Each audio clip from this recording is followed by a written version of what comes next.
And now, the Lowe Post. Welcome to the Lowe Post podcast, live from a very small room in our South Street Seaport studio, where I am thrilled to be joined by NBA champion, All-Star? All-Star. Don't do that. No, I was never an all-star. Well, you should have been an all-star. I felt so, but it's okay. Richard Jefferson, how you doing? It's good. I'm glad you used the word thrilled. That's a word that's not often used in reference to me. People excited to be around me, so I'm glad you're the one. I don't think that's true. I think you're being self-effacing. But so here's what happened to me last night. Are you ready? Please tell me.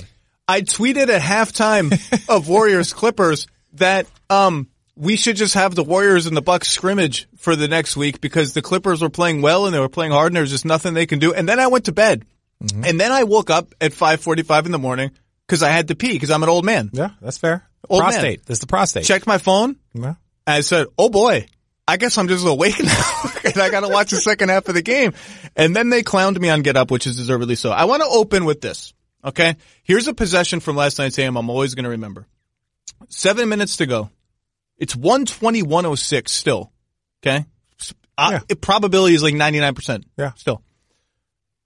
Lou Williams, Pat Beverly pick and roll. Okay. To get the switch of Steph onto Lou Williams. Steph's defense has been better than it was last night. It was not great. They get the switch. Transition into Lou Williams, Montrezl Harrell pick and roll. Maybe the best pick and roll in the entire league this season. Agreed. Just straight clowning dudes. Yeah. Okay. So Lou gives Steph a little fake to his right before the pick. Steph bites.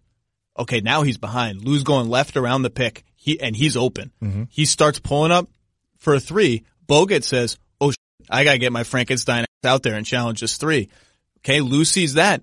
Harrell rolls to the rim. Boom. Dish to Harrell. Harrell's open. What do we think is going to happen? Harrell is going to finish the play because that's what he normally does. Draymond Green rotates off Danilo Gallinari on the left baseline. Harrell touch pass to Gallo. Not a lot of Harrell touch passes this season. Gallo and one. I'm highlighting that play because all of the focus today is going to be on the Warriors collapse. DeMarcus is injured. Are the Warriors disinterested? Blah, blah. The Clippers freaking played great. And I want to start by just saying that. They played great. Lou Williams and Harrell have been out of their mind all series. Gallo, sneakiest 24 points anyone's going to score this year. Just congratulations. They played great. That's all. Yeah, they played outstanding. And when you break down that play, so for NBA fans out there, which if you're listening to this podcast, you are, when you look at that, that's something that the Warriors had done all the time. You get a Draymond, Steph pick and roll. Then, you collapse on Steph, you throw it to Draymond, and then Draymond play makes. And he's throwing it out to KD. He's throwing it out to Clay. He's throwing a lob to Looney or DeMarcus. So that play that they ran was executed to perfection. And that's normally what the Warriors were known for. That's what they were doing when they were up by 31, when they were up by 14 with X amount of minutes to go. That's what they were doing. But the Clippers just did it better in the fourth quarter. They gave up 85 points in the second half. That's like a typo. That's not second half. That's not a thing that multiple happens. 40-point quarters. I can honestly say, even in playing against them in two finals and playing against them, over this stretch of their greatness, I don't think I've ever seen them give up 85 points in a second half because typically you switch everything with their lineup, so it just slows down your offense because you have no triggers. Just a little stat for you.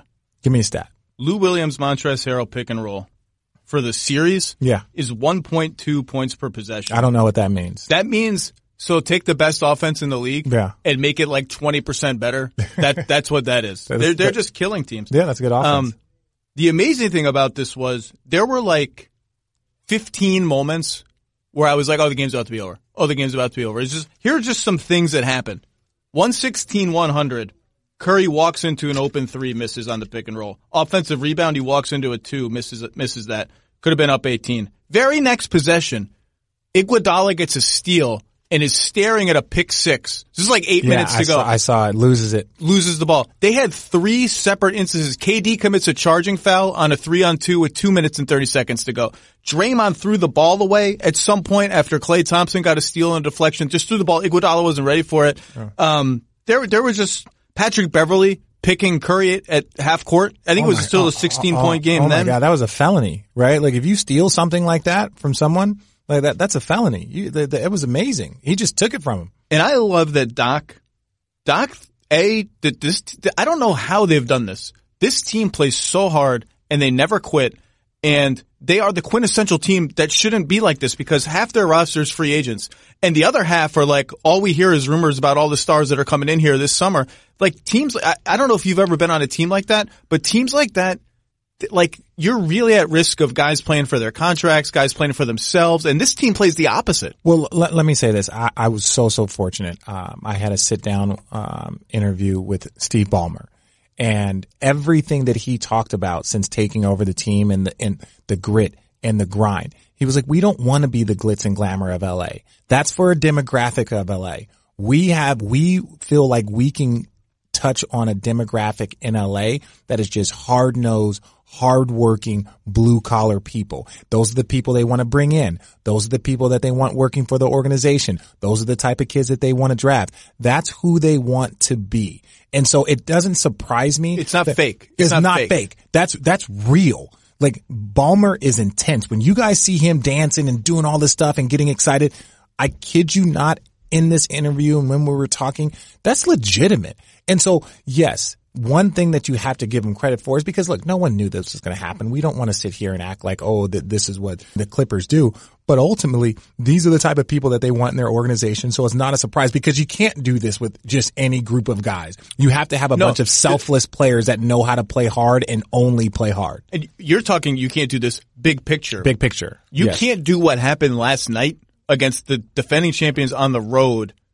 Like a normal good NBA team can't do that. No. It takes a different kind of group of guys to make that rally. And I just thought they were phenomenal. And Lowe just rolls out of bed. It's ridiculous. The guy just knows how to score. Well, and I said this in the beginning of the series. I said this would be a great appetizer for the Warriors. And I still stand by that. I love Warrior fans.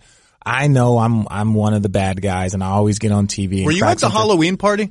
Everyone was at the Halloween party. What did you dress up as? I went as Barack Obama. Okay. Yeah. It's good. What was that? Was there like a corpse of Steph Curry with like 3-1 written on it or something? No, there was cookies that were like little graveyards, but it's like they make it seem like LeBron James is making the cookies, right? They make it seem like we're going through it. He did wear the Ultimate Warrior shirt off the plane. But I will say this was made by Homage and they are an Ohio-based company and we had all been wearing those shirts on and off. Like, look, because we're all wrestling fans. That was kind of like our gig. And I'm not saying it might not have been a little subtle thing, but then Draymond wants to wear the Quickie t-shirt and it was like, well, that's just kind of, it's a good one, but it's kind of unoriginal, right? But yeah. There is some back and forth. There should be competitiveness. There should be a little bit of pettiness in it because it's fun. Because as long as it's respectful competition, that's all that matters. And, you know, I was so fortunate, even though I was just a vet, I had a bad back. I didn't play much.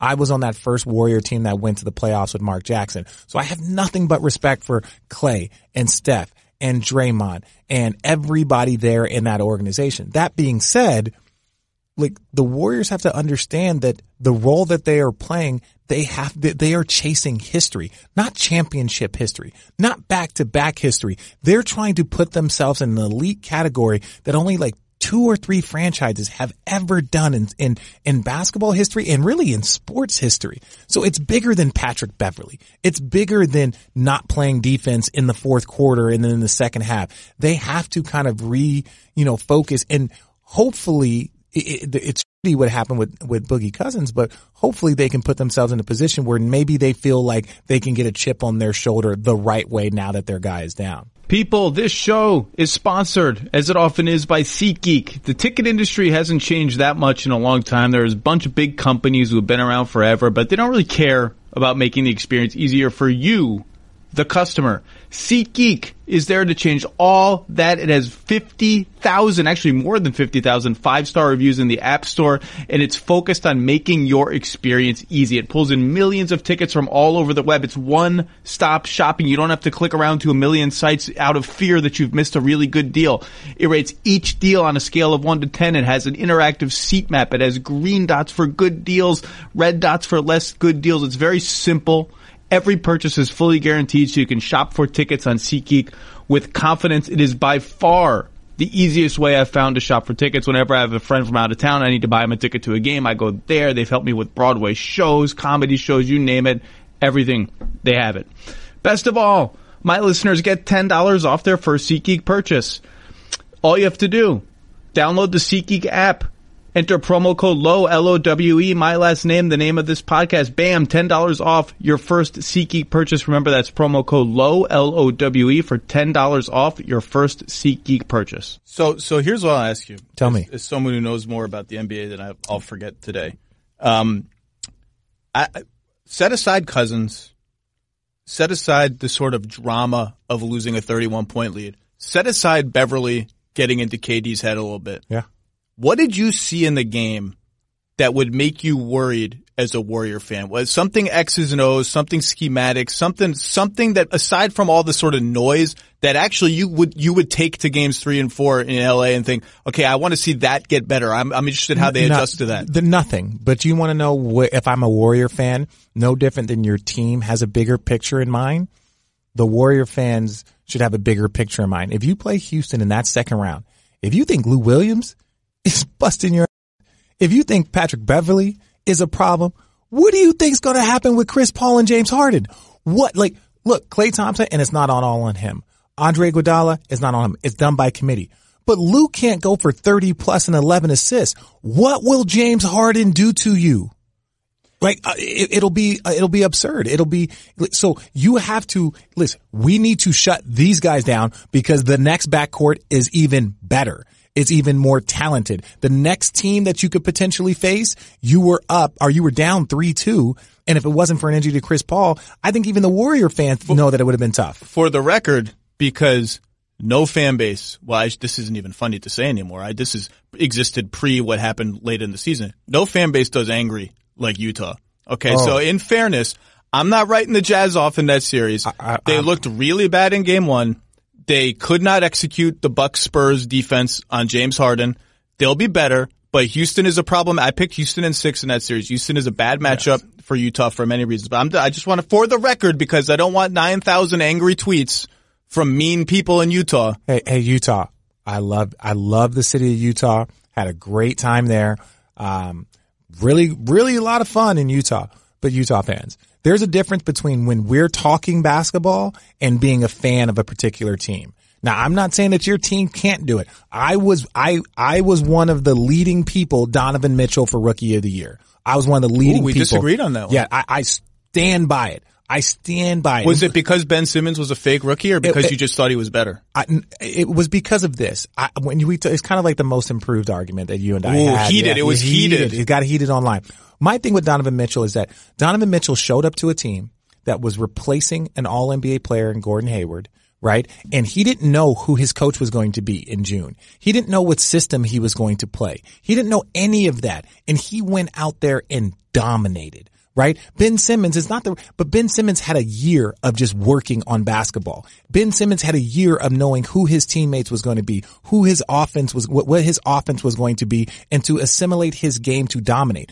Donovan Mitchell just showed up there as a rookie and was just like, here I am, NBA. And that to me, and look, he outdueled Paul George and Russell Westbrook in that first round. That just, to me, it strengthened the argument that he was the best rookie in the NBA that year. And in a way that, he didn't outduel them like making spot up threes and transit. He outdueled them like, okay, you guys are going to switch screens, give the ball to me, pick and roll, mismatch. I'm going to the hoop and you cannot stop me. It was so impressive. So when you look at that, to me, even now going back on it, when you look at what he did in the postseason and its continuation, I understand it's a regular season award, but who had a better rookie year? Who did more? Was it Ben Simmons or was it Donovan Mitchell? I voted for Ben Simmons. Yeah. That's why we don't like each other. I will say, last night's game, let's go back to the Warriors. Last night's game, I just can't remember a more stunning individual turnaround. Now, the Clippers had one 6 years ago, I think, in Memphis, when Nick Young hit 1,000 3-pointers in the fourth quarter. So, a little NBA history. That was the first time that a team had come back from down 20-something in the postseason since I played against the Boston Celtics, and we were up 25 going into the fourth quarter in Boston. And they hit 3 threes in like 4 possessions. This is 02, right? This is 02. 01. 01, my rookie year. Okay. So then all of a sudden it's a 15-point game with 11 minutes to go. That's not that bad. And so we ended up losing that game, right? And then, but we still won the series. In 6. We won the series in 6. But it was one of those things that like, it can happen fast. What happened to us happened faster than what happened to the Golden State Warriors. It can happen. You're playing against the best players in the world. If Lou Williams gets going, there's 10, 15 guys that if they get going, there's nothing you can do about it. You know that I was, what was it, 2019, 17 years. I was like 23, 24. You're 23? When that game happened. Yeah. Antoine Walker. I don't know if I've ever obsessed over an NBA player like I've obsessed over Antoine Walker. Like I just was obsessed with what he could be. Yeah. Cause original stretch four, one of the original stretch fours. I went to the movies during that game. I had a girl who was like, I don't want to watch basketball. You were sick. You were sick. Big mistake. Big mistake. Almost as bad as going to sleep and tweeting. Yeah, very bad. Very bad. One of the reasons it was so stunning was because for 6 quarters of this series, the Warriors looked like a team that had flipped the switch on defense. Yes. Draymond looked like Defensive Player of the Year Draymond. Yeah. Kevin Durant was everywhere. Okay, Klay always plays hard. Andre Iguodala flipped his switch from, he actually had a pretty good regular season, but he's in playoff mode. Yeah. And you saw, okay, well, they're just not they're going to be the best defense in the league. It looked like the Detroit-Milwaukee series. It looked like the Detroit-Milwaukee series, which this is what I was telling somebody. I was like, look, with Blake Griffin out, Milwaukee has 5 players on their team that would be, I don't want to listen Drummond, let's not disrespect him, but that would be the second best player on the Detroit Pistons team. They have 5 guys. Right? Let's take Giannis out. I see. They have 5. So Middleton would be the second best player, right, on their team. Let's say assuming Drummond is the best, right? And then I may not go with you all the way, but be nice to Andre. Okay. No, that's what I'm saying. What I'm saying is like Drummond and whoever else, right? So Bledsoe, you got Middleton, Malcolm Brogdon. All of those guys are better than anybody else that Detroit has. That's why that series is going to be a problem. That series, I feel confident keeping my tweet up for that part of the series. Yeah. I think that one should be. Damon Jones says they're going to be the first team to win a series in 3 games. I want Dwayne Casey. Just get crazy. Play like 5 point guards all at once. Shoot 73s in a game. You're just still be crazy. You're still establishing habits, right? Even though you're not. That's a very mature way to look at things. I know, but even though you're not doing this, like, look, your goal is never that 1 year. Like, he wants to continue to build on it, so I understand still playing the right way. Fair. So that was, to me, the thing that surprised me most is that anytime there's a 31-point comeback, it's great play by one team and a step back by the other team. And I thought the Warriors defense, for whatever reason, could not maybe because they were up 31 and the foul trouble screwed up their rotations. And I didn't like that 4th foul on Steph, by the way. That was another one. The only reason that foul could have happened was because the Clippers threw the ball out of bounds, inbounding it. I mean, how crazy is that? Yeah. Things gotta go your way. Yeah. Even to win a championship, you have to have so many things go your way at the right time. No team just wins a championship by 20 points, even by 10 points all the way through. You need multiple things to go your way. And there was a bunch of things that went the Clippers' way last night, and it was just unfortunate. But even if you look at it, like Steph hits that big 3, tied the game, takes the lead. They're going back and forth. They're doing that 3 I want to ask you about because you played this team so many times.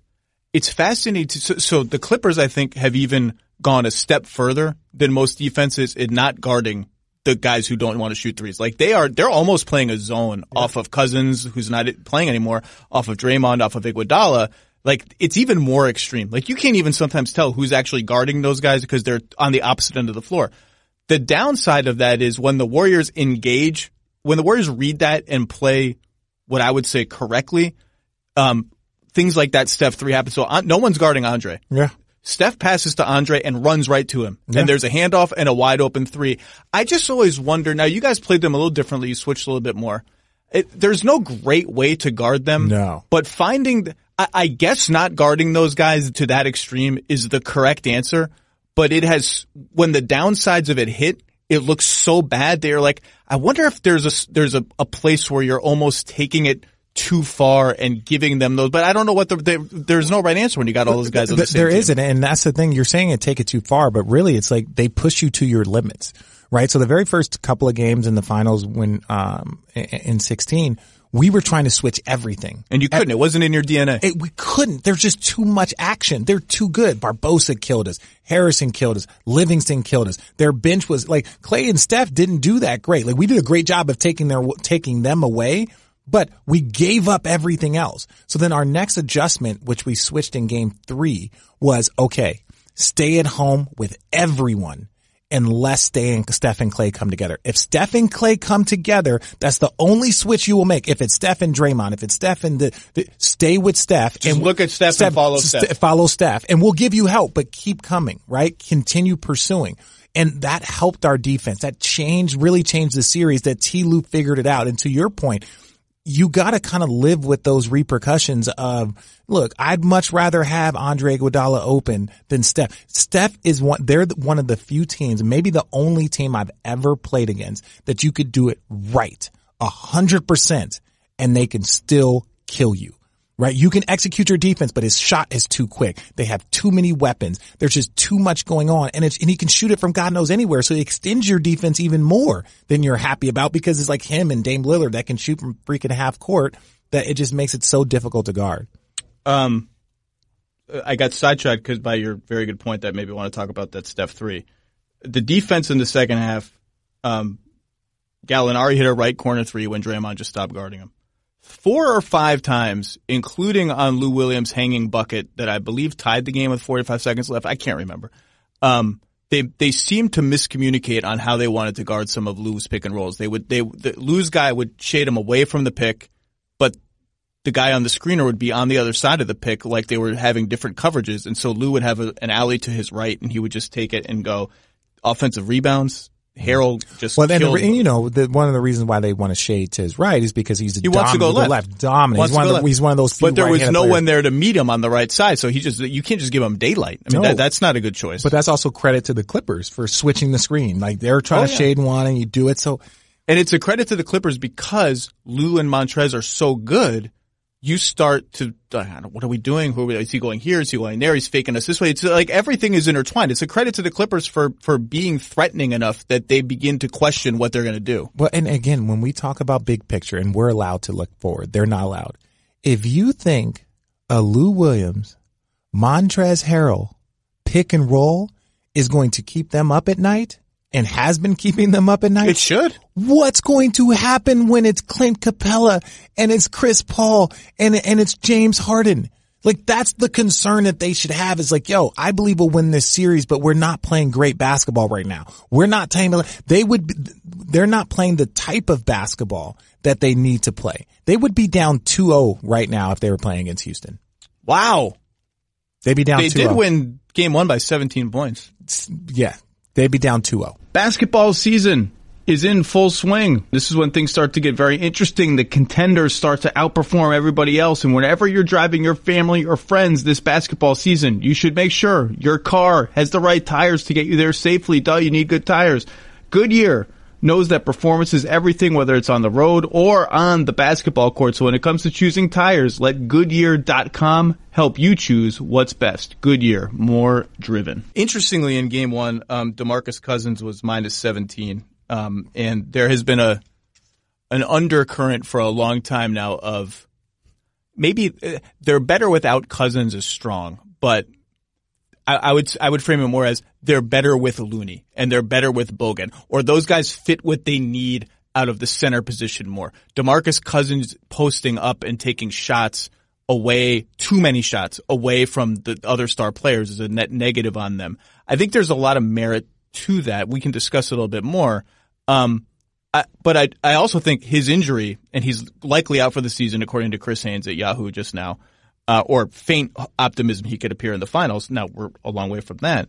I think it does have some interesting ripple effects, but tell me sort of your morning after thoughts on what happens now to the Warriors. Well, look, when we ask about concerns, like, and you know, we were just talking about it on Get Up, it goes from them having a 94% chance of winning to them having an 88% chance of winning. And let me tell you why.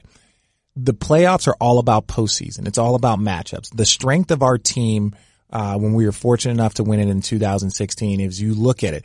You had me and you had Channing Frye, right?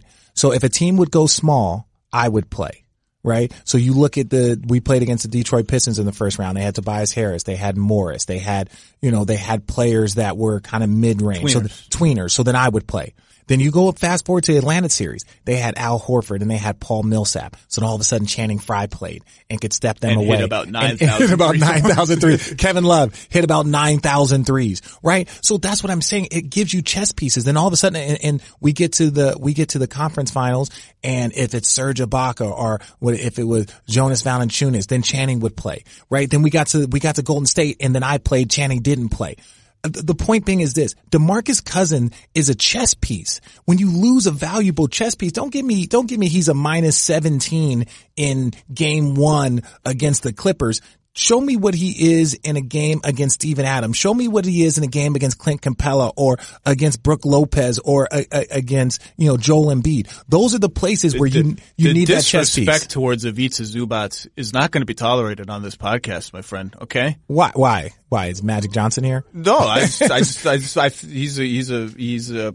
a Croatian by marriage and he's a Croatian, so we're gonna temper that. How are you Croatian by marriage? I married a Croatian woman. Oh, okay, that's fair. It's my number 2 country. It is a beautiful country. Here's what I agree with you. So I think for a normal team, and the Warriors are not a normal team, but for a normal team, you need everybody to win the championship. True. You need everybody. The Heat needed a Mike Miller game. The Mavs needed a Peja Stojakovic game. You need everybody. Yeah. The Warriors got Cousins because of because he was available, and B, because of what happened in the Houston series. Yeah. When the Rockets switched everything. Now they're not even switching everything anymore, but they switched everything.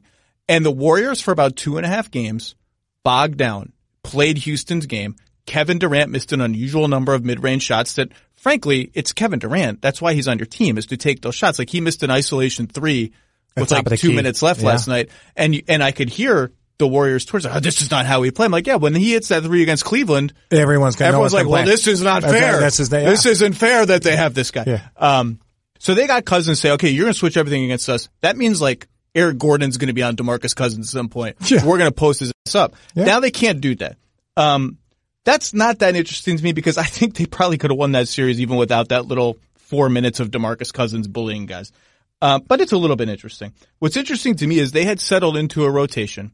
So since KD got there, the only drama that we can manufacture about the Warriors from them, other than his free agency, is, well, okay, should they play Steph and KD together a lot and then have them on the bench together a lot? Should they stagger them? And Steve goes back and forth. And when they're not staggering them, the stagger people are like, hey, they've got to stagger them so there's one on the floor at all times and this and that. And they had found a nice middle ground, I thought, where they would sit together, but for a shorter period of time than they would have been like full on playing together. So they had this nice little, KD would come out with like 3 minutes, 2 minutes left in the first quarter. Steph plays the whole quarter. Second quarter, they're both on the bench, and they had Quinn Cook, Sean Livingston, Klay Thompson, so one of the starters, Andre, honorary starter, and Boogie. So a small line. Andre's the power forward, Boogie's the center. That lineup had kind of settled in. That's our bench lineup. And they would either play through Klay or a lot play through Cousins. Well, that's gone now. Yeah. And so I'm just curious sort of what that does to, is Klay enough? Does one of Steph or KD come on the floor there and do we go back to a full stagger? I mean, that's an interesting subplot to me. That was the longest. That's a subplot. That's a subplot. Look, this is the point that I took from your 2-minute spiel. Your 2-minute, dissertation is this. Yes, most teams, if they lose a guy like that, they're done. And Portland, they won game 1. But the minute I was doing the Nets game when they lost Yusuf Nurkic, right? When they lost them. And my thing is this. Their season was over once that happened. That doesn't mean that they can't win a series. It doesn't mean they can't win games. But if they were really, and I thought that this team could really contend to get to the conference finals. I'm not saying that they won't make it there. I think they would need some things to go their way. But that kind of swagger, that intensity, you still got Dame Lillard. You still got CJ McCollum. You still got a lot there, but your season and the outlook of your season completely changed. That's how good the Warriors are. They can lose DeMarcus Cousins and there's no change in their focus. They just have to kind of recalibrate. That's how good they are. And people will never understand, especially as athletes, until you line up against those bad boys and you're trying to figure out the defense. Like, again, the same defense that we employed in 2016 was unusable in 2017 because instead of like ball bouncing around in Harrison Barnes, it was ball bouncing around and it was Kevin Durant. So there was no answer to the offense that they had and the talent that they have. And I still think they're going to win a championship. And I still think that if they play well, they don't even need to play great. If they just play well, they win 4-2 against anybody coming out of the East. And they still have the ultimate trump card, which is the death lineup with Draymond at center, which played 4 minutes last night, but would have played much more had Kevin Durant not fouled out. Yeah. And what I call the coma lineup with Sean Livingston and Andre Iguodala's place. I would like more of that. Like when they get pressed, that's the answer. More of that. Just more of that. But this is one of the things. So, and when they, in 16, like understand that the injury to Steph early on, right? Against, was it Portland? Well, who did they get Houston. hurt? Houston. No. Where he sprained his ankle. Or no, hurt his knee. Steph hurt his knee. Didn't he slip on the floor against Houston? I could be confused. Was it in Houston? It was. Either way, the next round, right? The next round, I think it was against Portland. Don't quote. Either way, conference finals against Oklahoma City. They were down 3-1. So they played def lineup the rest of the way. Yeah. Ultimately, that wore guys down. Andre Iguodala is an older player. Livingston's got a lot of miles on his body. You're not very, very deep. So that's the thing, the worry now. Foul trouble for a KD. There is no DeMarcus Cousins. Like these things can accumulate over the course of the postseason. I'm not worried about them in this first round. I'm not really worried about them in the second. Well, I am worried about them in the second round, to tell you the truth, because it's Houston if they're able to pass Utah. But ultimately, it just puts you in a position of like trying to figure out the best way to navigate, and losing that chess piece hurts a lot. Yeah, it was interesting that they tried both Jerebko and Jordan Bell last night, because I think both of those guys will merit a look, particularly if you need a little more shooting. And we've talked about how they have a lot of lineups with like 3 dudes who can't shoot at all. So Jerebko could be an interesting piece there. We'll see. And credit to the Clippers again. It's kind of sad about the NBA that one of the first things I thought after watching the second half early this morning was, boy, this is exactly what the Clippers front office hoped for, because free agents could watch this and say, well, I could go there. And then I thought, why am I making this about July already? Why not celebrate this team that's on the floor doing this? Maybe they split one of the 2 in LA. Maybe it's 2-2 going back to Oracle, and we're having fun. Yeah. Well, and that's part of it, because we're always in no different than we're thinking ahead. People in the Clipper world are thinking ahead. Oh, for sure. They're thinking that. Every basketball fan is like, yo, Lawrence Frank and Michael Winger, those guys are thinking ahead. Yeah, they're thinking ahead. And look, basketball, could you imagine? Let's just put this hypothetically. If KD were to leave, just KD, let's say they bring in Tobias Harris. So they bring in another good wing player. Obviously he's not Kevin Durant. He's not even an all-star, but Tobias Harris is just another wing player. They're going to have cap space. Well, I don't think Tobias is going back there, but somebody like that. Somebody like that. A guy that can give you 15 points a game, right? Another version of Harrison Barnes, right? Imagine if that happens. No one knows. There would be no prediction for who would most likely win the NBA championship the next year. No, that's great for the game. So I have no problem looking forward to that. Some people in the league office just like smiled when you said no one knows there'd be. No one knows. Bomani Jones hasn't stole in the studio from us yet, so I'm going to ask you one more question because I have you here. Take your time. Bomani's not going anywhere. I'm going to, but because I have to ask this question. We have 1 more minute. I've just been given a notification, an urgent memorandum. Where were you, and what was your reaction when you learned that Draymond Green was suspended for Game 5 of the 2016 Finals? Where was I? I was, man, I don't know. I feel like it might have been practice. I feel like because it was Game 5 he was getting suspended for, so maybe we were on the plane. People remember it as being as you're getting on the plane. I think I said we might have been on the plane. And I remember saying this, and this is my problem, right? And this is not a sensitive moment. This is me just saying, people, Warrior fans, the only reason why I talk about this is because your team is still relevant, and I was a part of the last team that was fortunate enough to get a win. So don't get sensitive. We're just talking basketball here. What I'm saying is that I remember saying, look, guys, we beat them by 30, right?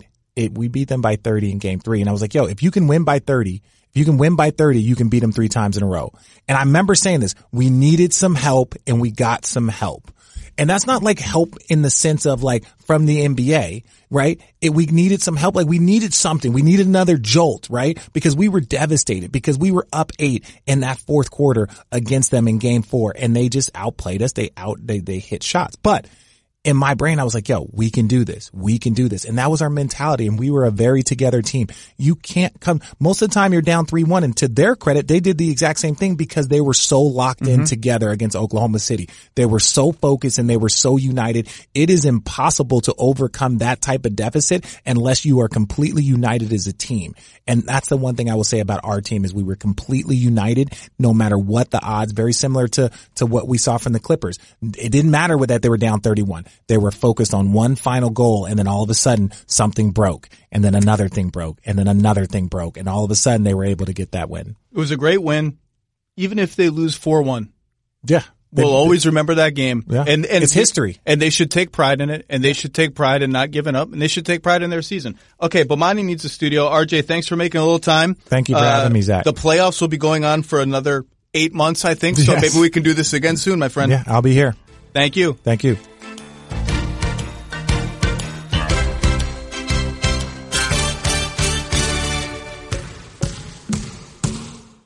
The Lowe Post is presented by Goodyear. Discover the possibilities. Goodyear, more driven.